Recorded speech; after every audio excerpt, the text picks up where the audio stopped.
इस बार मुनाफा बेहतर हुआ है, लेकिन इसको डबल कैसे किया जाए? बिजली का मीटर स्लो कर देते हैं, बल्कि ऐसा करते हैं डायरेक्ट कुंडा ही डाल देते हैं, मुनाफा डबल। नहीं, बिजली चोरी जुर्म है और गुनाह भी, और हर गुनाह दोज़ख की आग है। दोज़ख की छोड़, दुनिया की सोच। पैसा पैसा बना ले, यही वक्त है।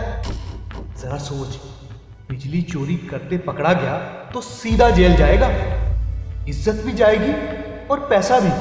कुछ ना सोच मेरी जान, पैसा है तो इज्जत है, और आज तक कौन जेल गया?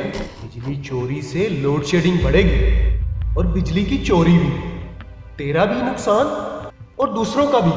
भाड़ने गए दूसरे लोग, अपने पेट की सोच। उठा फोन और कह मैनेजर को कि डाल दे कुंडा।